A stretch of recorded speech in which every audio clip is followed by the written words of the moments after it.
They say the truth sets you free. But no one tells you how much it can destroy you first. I sat in that courtroom, the stale scent of old paper and sweat filling the air, the judge's gavel echoing in my mind like a distant thunderclap. My palms were slick with sweat, my heart pounding, not out of fear, but frustration. 4 months, Melissa and I had been locked in a bitter custody battle over our 10-year-old son, Leo. Every hearing was a knife twist, every affidavit a new bruise to the soul. But this one? This was supposed to be the end. A formality. A final rubber stamp on a decade of fatherhood. I looked over at Leo. My boy. He sat beside Melissa, his legs swinging off the bench, clutching his Spider-Man backpack like it was a life raft. His soft hazel eyes caught mine, and he gave me a crooked smile. My heart lifted, just for a moment. Then the judge spoke. The DNA test results have returned. The room went still. I didn't flinch. Why would I? I had nothing to hide. I had changed Leo's diapers, taught him how to ride a bike, stayed up all night with him when he had the flu. What could a piece of paper tell me about being his father? But the judge's voice wasn't calm. It was cautious, too careful. Mr. Graham Turner, the results indicate that you are not the biological father of Leo Turner. The world stopped spinning. A low buzzing filled my ears. I couldn't move. I couldn't breathe. I stared at the judge like he'd spoken another language. Not the biological father? What did that mean? I turned toward Melissa. Her face crumpled, lips trembling, eyes refusing to meet mine. No, I whispered. My voice didn't sound like mine. No, that can't be. There's no way. The judge's gavel hit the block. Court was adjourned. But my life had just been sentenced. I stood slowly. My legs were jelly. My mind was chaos. Everything I knew, every memory, every hug, every scraped knee and bedtime story, was now under question. A decade of fatherhood, unraveled in a single sentence. I tried to catch Melissa's gaze as she guided Leo out of the room, but she looked away. Leo, still smiling, gave me a little wave. I broke. Right there, in that courtroom full of strangers, I broke. I don't remember walking to the parking lot. My feet moved, but I wasn't inside them. The world around me looked hazy, like someone had smeared petroleum jelly over my vision. People were talking, doors opening, cars driving by, life went on. But mine had slammed to a halt. I leaned against my car and tried to breathe. Not the biological father. The words circled like vultures in my head, each lap cutting deeper. 10 years. 10 years I had lived with the belief, no, the truth, that Leo was mine. I had never questioned it. Why would I? From the moment Melissa handed him to me, crying and glowing with exhaustion, I became a father. I wasn't just playing the role. I lived it. And now what? Some tests said otherwise? My hands trembled as memories surged forward like a flood. I remembered the first time Leo called me, Dada. He was just 10 months old, gumming a plastic giraffe on the living room rug. I was half asleep on the couch when he looked up and said it, soft, unsure. Dada. I jumped up, startled, then laughed so hard I cried. Melissa recorded it on her phone. We watched it again and again. I remembered his first step, right into my arms. His first fever, when we stayed up all night and I held a cold rag to his forehead, whispering, Daddy's here, buddy. Daddy's not going anywhere. And now, this. I replayed every one of those moments in my head, as if trying to prove something to myself, that none of it was fake. That I wasn't crazy for believing what I did. Because that love, that wasn't pretend. That wasn't conditional. It wasn't based on DNA or genetics or test result. It was real. But now, that reel of memories was tainted. I felt tricked, violated. Like someone had taken a knife to my past and carved a lie into its core. The anger came next. A quiet, cold fury that simmered in my gut. Melissa had known, she had to have. You don't accidentally not know who the father of your child is. And she let me love him. She let me believe he was mine. She built our entire relationship on that lie. Why? Why would she do that to me? Why would she do that to Leo? I slammed my fist on the roof of my car. A couple passing by flinched, hurrying away. I didn't care. I was a father. Wasn't I? Was that title stripped away by a lab result? Was 10 years of love erased by a swab of saliva? I pulled my wallet out, and from behind the plastic window, Leo's school photo smiled back at me, toothy, freckled, and radiant. I'd taken him to get that haircut. I'd helped him pick out that shirt. And in that moment, the question inside me shifted from was I ever his father? To something even more devastating. Can I still be his father now? I texted Melissa that night. We need to talk. Face to face. She didn't respond right away. Hours passed. My mind spiraled in the silence, wondering, questioning, drowning in rage and heartbreak. Finally, just past midnight, my phone lit up. "I'll meet you tomorrow. 10 a.m. at the park. Where Leo feeds the ducks. Not our house. Not hers. Neutral ground." That said everything. I barely slept. I sat in the dark, staring at the TV playing old reruns I wasn't watching. I kept hearing the judge's voice. I kept seeing Leo wave at me from the courtroom, oblivious to the earthquake that had just split my life in half. By morning, my exhaustion made me feel drunk. Numb. But underneath the surface, my heart thudded with a fury I didn't know how to contain. Melissa was already at the park when I arrived. She stood by the pond, arms wrapped around herself, wearing a denim jacket I remembered buying for her years ago. She looked smaller somehow.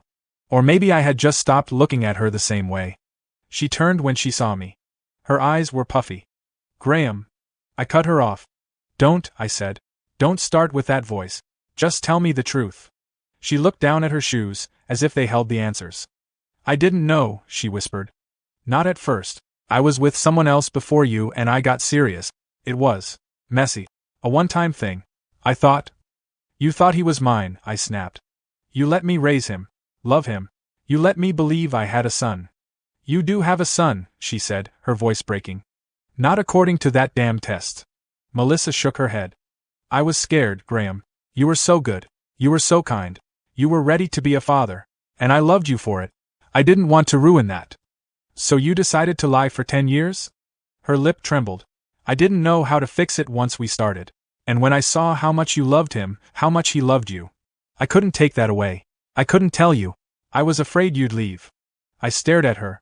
"You didn't just take away the truth," I said slowly. "You took away my right to choose. You made me build my life on a lie." Her tears fell freely now. I know I messed up.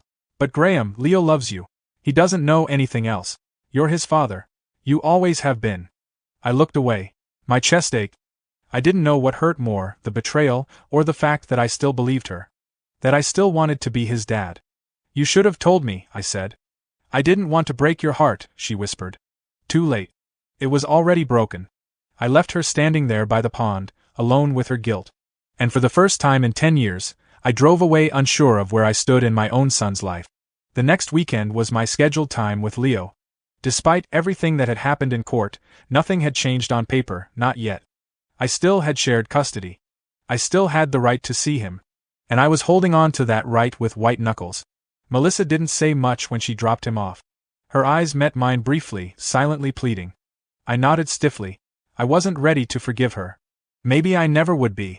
But Leo was a different story. He ran up to me like always, throwing his arms around my waist, his backpack bouncing on his shoulders. "Dad," he said, "I brought the new Lego set. Can we build it tonight?" I hesitated, just for a second. That one word, Dad, hit different now. It used to feel like a badge of honor. Now it stung. But I swallowed it down. "Of course, buddy," I said, forcing a smile. "Let's go." He chattered nonstop on the drive home. School, his friend Aaron's new puppy, the video game he'd been saving up for. I answered when I could, but mostly I just listened. Studied his face, his voice, his energy, looking for signs that he knew. That he sensed something had changed. But he didn't. To him, I was just his dad. Like always. That night, we sat cross-legged on the living room rug, piecing together the Star Wars Lego ship he'd been dying to build. He handed me bricks, following the instructions like a tiny engineer. His tongue poked out of the side of his mouth when he concentrated, something I used to do as a kid. It used to make me feel connected to him, like my quirks had rubbed off on him through blood. Now, I didn't know what to believe. "Hey, Dad," he asked, not looking up. "Yeah. Do you think I could sleep in your bed tonight? I missed you." I nodded, my throat tightening. "Sure, kiddo." He finished the last piece of the ship and held it up proudly. Boom. Done. We cheered together. He grinned, eyes wide with pride. Later, after he brushed his teeth and changed into his pajamas, he crawled into my bed and curled up next to me like he used to when he had nightmares. "Good night, Dad," he mumbled. I stared at the ceiling, the dark pressing in around us. I could feel his warmth beside me, hear the soft sound of his breathing. And then, quietly, without meaning to, I started to cry. I turned my head so he wouldn't see. I didn't sob, just let the tears fall. Silently, bitterly. Was I lying to him now by staying silent?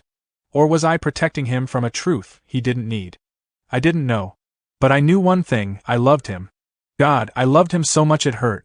And no test, no courtroom, no betrayal could ever erase that. I stared at my reflection in the bathroom mirror the next morning, eyes bloodshot, jaw clenched, heart exhausted. Leo was still asleep, sprawled across my bed like he'd been dropped from the sky. He looked peaceful, innocent, and completely unaware that his world was resting on the edge of a razor. I needed help. Not legal advice, I'd had enough of that. I needed clarity, so I made an appointment with a counselor. Her name was Dr. Helen Carter. Middle-aged, warm-eyed, and frighteningly good at reading people. I told her everything. The custody battle, the DNA test, the fallout with Melissa, the sleepless nights, and the one question that gnawed at my soul every second of the day. If I'm not Leo's biological father, who the hell am I to him now? She let the silence sit for a moment. Then she asked gently, "Do you love him any less now than you did before you got those results?" "No," I said instantly, like it offended me. "Of course not. He's my son. At least, he was." "Was," she repeated. "Tell me this, did your love for him come from a lab result? Or from the thousands of tiny choices you made every day for 10 years? I didn't answer. I couldn't. My throat was tight. "Biology gives us genetics," she said. "But fatherhood? That's earned. It's shown in the middle of the night fevers, the broken science projects, the missed promotions because you didn't want to miss his game." She leaned forward. "You didn't lose your place in his life because of DNA, Graham. You are his father if you still choose to be." That word stuck to me like a life preserver. Choose. It wasn't about whether I had a right. It was about whether I was willing to fight for my place again. Whether I could walk through this storm not because I had to, but because I wanted to. Because Leo deserved that kind of love. No matter what. That night, I picked him up from school and took him to our favorite pizza place. He went straight for the pepperoni and root beer like always. "You okay, Dad?" he asked mid-bite. I looked at him, this perfect little human being who had no idea how much he had saved me, how much he still did. "I'm okay," I said softly. "Just thinking a lot. About Mom." "Yeah. And about you." He stopped chewing. "Did I do something wrong?" I almost broke. "No, buddy. Not even close." I smiled, brushing his messy hair back. "You're the best thing that ever happened to me." He smiled, and something inside me locked into place. This was my decision. And I had made it. There's never a perfect time to tell your child the world isn't as simple as they thought it was. But the longer I waited, the more it felt like a lie by omission. He deserved the truth, not the court's truth, not Melissa's, mine. Honest. From the only man who had kissed his scraped knees and stayed up during his nightmares. So I picked a place that felt safe. The park near the duck pond. The one we'd visited since he could barely walk. The same bench where he once handed me a daisy and said, "For you, Daddy." It felt right. We sat down with melting ice cream cones in hand. I couldn't stop my leg from bouncing. My mouth went dry. He was talking about his science project, some volcano thing with vinegar and food coloring, when I finally interrupted. "Leo," I said, softly but firmly. "Can I tell you something important?" He looked up. His face was sticky, his eyes innocent. "Yeah." I paused, took a breath. My voice shook as I began. "So, remember the day we were in court with your mom? The people in robes and the judge?" He nodded. "Yeah. That was weird." I smiled faintly. "Yeah, it was. Well, they ran some tests there. Not because of you, but because of grown-up stuff between me and your mom. And they found out something. Hard." He blinked. "What?" I swallowed. "They found out that I'm not your biological father. That means you didn't come from me. Not my DNA." He was quiet, still. Processing. "But," I said quickly, leaning closer, "I need you to know something, and I need you to really hear me. That doesn't change how much I love you. It never will. I'm still your dad, Leo. I always have been. And I always want to be. That's not going to change." His brow furrowed. "Does that mean I have two dads?" I exhaled, caught off guard by the simplicity of the question. "Yeah, maybe. But only one of us was there for your first steps, and taught you how to ride a bike, and held your hand at the dentist." He was quiet for a long moment. Then he scooted closer to me and leaned his head against my shoulder. "You're my real dad," he whispered. "I don't care about the DNA stuff." My heart cracked wide open. I put my arm around him and pulled him close, kissing the top of his head. I love you, kid, I said, my voice trembling. I love you too, Dad, he said, and kept holding my hand. And in that moment, I realized something powerful. Biology could explain a lot of things, but it could never define love. It could never explain the way a child reaches for you when he's scared. It could never undo a decade of bedtime stories and bear hugs. Leo was mine, not by blood, but by every heartbeat, every choice, every unbreakable bond we had built together. And nothing could take that away. A few weeks passed after I told Leo the truth. Things settled into a strange kind of rhythm. He still called me Dad. Still asked me to pack his lunch with a dumb joke note inside. Still fell asleep in the back seat on our drives home from soccer practice. From the outside, nothing had changed. But inside me, everything had. One night, after I dropped Leo off at Melissa's place, my phone rang just as I pulled into my driveway. Her name flashed on the screen. I considered not answering. I was still angry, still raw, but something told me I should. Hello? There was silence on the other end. Then a small voice, broken and soft. Graham? Yeah. I'm sorry, she said. I know I've said that before, but I need to say it again. For real this time. I didn't speak. I was so scared, she continued. I knew when I got pregnant there was a chance it wasn't yours. But you were so excited. You painted the nursery before I even asked. You read those baby books cover to cover. I didn't want to lose you. And when Leo came, you were already his dad. In every way. I thought, she paused, choking back a sob. I thought maybe the truth didn't matter as long as the love was real. I sighed. My grip tightened on the steering wheel. You should have given me the choice, Melissa. I know, she whispered. I live with that guilt every day. There was a pause, the air between us heavy. But thank you, she said at last. For not walking away. For loving him anyway. It was the first time I heard her voice crack in a way that sounded genuine, not defensive, not manipulative. Just regret. Raw and human. I didn't stay for you, I said. I stayed for him. I know. She hesitated again, then added, if you want full custody. I won't fight you. That caught me off guard. What? You have every right to hate me. But Leo needs you. He chooses you. And I think. He always will. I closed my eyes. Her words hit me like a wave, bittersweet, wrapped in sorrow and clarity. She wasn't trying to fix what couldn't be fixed. She was trying to let go of control, maybe for the first time. I don't want to take him away from you, I said. I just want what's best for him. She sniffled. Joint custody then? Joint custody, I agreed. For now. It wasn't forgiveness. Not yet. But it was peace, a fragile, honest kind. And in that moment, I could see a future where we didn't have to live in the wreckage of what went wrong. Where we could build something new, not for us, but for Leo. And that, at least, was a start. It was a Saturday afternoon when Melissa called and said she had something to tell me. Her voice was steady, almost rehearsed. I sensed it before she even said it. I found him, she said. Leo's biological father. His name's Eric. I didn't say anything. Just stared out the window at the backyard where Leo had once dug a hole, convinced he'd reach China. He's in Colorado. Married. 2 kids. A regular life. He didn't know anything about Leo until I reached out. Why did you reach out? I asked, quieter than I expected. Because Leo deserves the truth. And because, if he ever goes looking one day, I want to make sure the door is already open. I didn't argue. I couldn't. As much as I hated the idea of this stranger, this man who shared Leo's DNA, I couldn't ignore the truth. Leo might want to know where he came from, and not just from me. Does he want to meet him? She hesitated. Yes, Eric wants to meet Leo. But only if you're okay with it. I let the silence stretch. My hands trembled slightly. Was I okay with it? No. But would I let my fear rob Leo of something he might need? Also no. Okay, I said. Let's set up something slow. Careful. No pressure for Leo. A few weeks later, Eric came to town. Melissa arranged the meeting, neutral, like before. Quiet family cafe. I sat in my car across the street for 10 minutes before walking in. I wasn't part of the conversation, but I couldn't not be nearby. Eric was taller than I expected. Clean-cut, mid-40s, nervous. Leo sat across from him, stirring his hot chocolate. He didn't look scared, just curious. Like he was solving a puzzle in his head. After about half an hour, Leo spotted me through the window. He waved. I waved back. Later that night, when he came back to my place, I tried not to ask. I didn't want to push. But as we sat on the couch watching cartoons, he turned to me suddenly. He's nice, Leo said. Yeah. I replied, keeping my tone light. But he felt new. Like a character in a movie I've never seen before.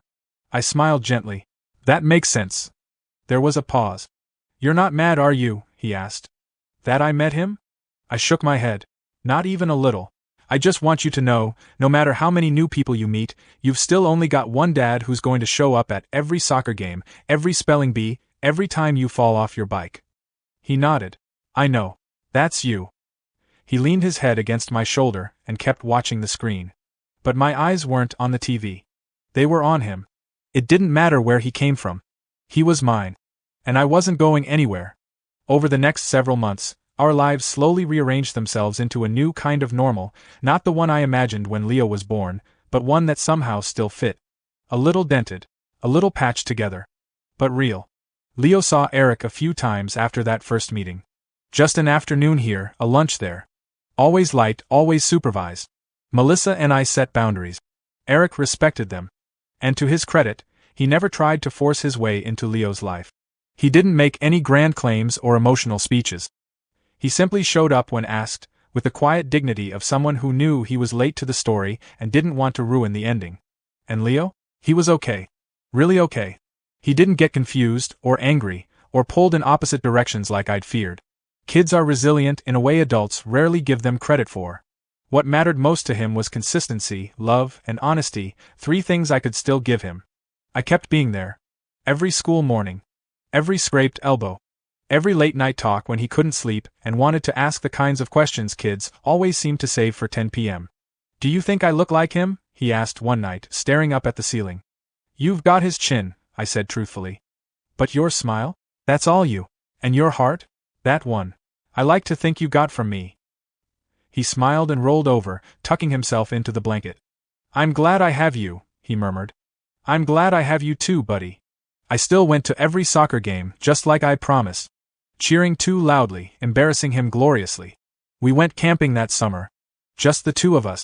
Built a fire, burned our hot dogs, laughed until we cried. Sometimes Melissa joined us for family dinners. Other times we just texted updates back and forth. Things between us were still complicated, still broken in places. But we had learned how to make space for each other, not as a couple, but as 2 people forever tied to the same boy. Even Eric and I spoke once. Not long, not personal. But civil. I'm grateful for what you've done, he said. What you've given him. I nodded. I didn't give him anything he didn't already deserve. I just showed up. Redefining family hadn't been easy. But I learned something powerful through all of it. Family isn't defined by perfection. It's not defined by clean lines or matching DNA. It's defined by presence. By who stays. By who picks up the phone. By who shows up again and again, even when it hurts. And Leo? He had a village now. A messy, imperfect, loving village. And I was proud to be the center of it. 10 years. That's how long I thought I was a father by blood. But the real truth? I've been a father by choice every single day since the moment I held that boy in my arms, screaming, pink-faced, swaddled in blue. DNA didn't matter then. It doesn't matter now. Time passed. Seasons changed. Leo got taller, smarter, funnier. His voice deepened. He started rolling his eyes at my dad jokes, but I caught the smile he tried to hide. He still hugged me when no one was looking. Still called me when he needed help with his homework. Still trusted me with the little and the big things. One afternoon, we sat on the porch after dinner, watching the sky melt into orange and purple. He was 13 by then, gangly and awkward, and trying so hard to act like he didn't still want to be near me. Dad. Yeah. He pulled something from his pocket, a small, folded piece of paper. We had this thing in English class. We were supposed to write a letter to someone who changed our lives. I wrote mine for you, but I want to give it to you now. I took it with shaky hands. Opened it slowly. His handwriting was messy but familiar. I read. Dear Dad. You're not my real dad. That's what the world might say. But they don't know you. They don't know how you packed my lunch for school when Mom forgot. Or how you stayed up all night when I was sick and read me that dumb space book 20 times. They don't know how you came to every soccer game, even the ones we lost 7-0. They don't know that when I found out about Eric, I was scared. Because I thought maybe I wasn't yours anymore. But you never changed. You still looked at me the same. You still came through the door smiling like you were coming home to your world. So no, you're not my real dad by blood. You're my dad because you chose to be. And I choose you to. Love. Leo. I don't remember crying. I just remember feeling every wall inside me breaking, every scar healing. The ache, the betrayal, the confusion, all of it washed away in the flood of that one truth. He chose me. I folded the letter, pressed it to my chest, and looked at him, this boy I raised, this boy I loved with every fiber of who I was. I'm proud to be your dad, I said. He smiled. Just a little. Then leaned into me, resting his head on my shoulder like he hadn't done in years. We watched the sun disappear behind the trees. And in that quiet, I realized something that no courtroom, no judge, no test result could ever define. Family isn't who you're born with. It's who shows up, who stays, who fights for you even when it's hard. And me? I wasn't just his father. I was the man who chose to be. Every single day.